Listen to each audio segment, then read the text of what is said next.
Slušate program Radio Splita, 13 sati i 29 minuta. Na izravnoj vezi imamo Dijanu Radovniković, studenticu odjela stručnih studija ovdje u Splitu, inače jednu od čelnice inicijative koja se zove Stop diskriminaciji stručnih studija. Naime, već smo više puta o našem programu govorili, odlukom Ustavnog suda poništen jedan dio Hrvatskog kvalifikacijskog okvira. U svom slučaju postoji opasnost da studenti stručnih studija ostanu bez sadašnje kvalifikacije koja je zapravo poništena. No, Dijana, što ima novoga?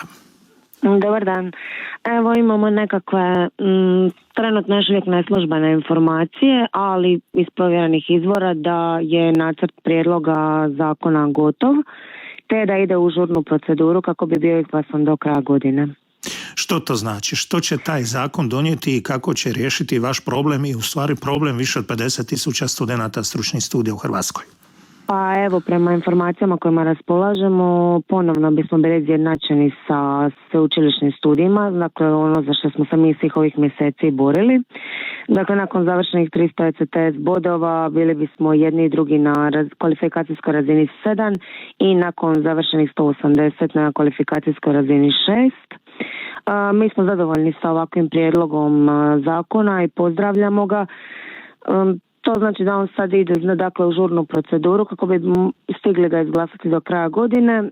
Ide javna rasprava i onda na čitanje u Sabor. Zbog čega je bitno da bude izglasan do kraja ove godine?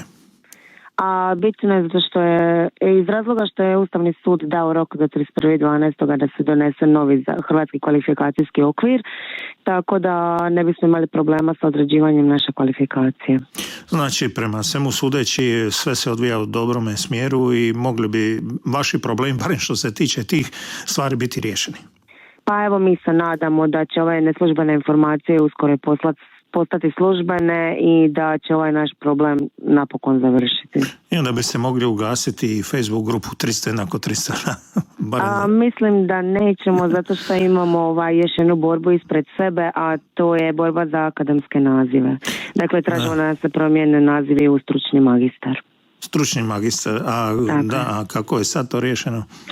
Trenutno smo stručni specijalisti i to ne postoji nigdje drugdje u svijetu osim u Hrvatskoj, te tražimo da nas se izjednači i po tom pitanju da se izjednačimo sa kolegama sa sveučilišta i evo, nadamo se da ćemo u 2021. godini to promijeniti s obzirom da koliko imamo informacije tada bi išao novi zakon o akademskim nazivima. Dobro, pratit ćemo naravno sve što se događa. Hvala lijepo na javljanju u programu Radio Splita.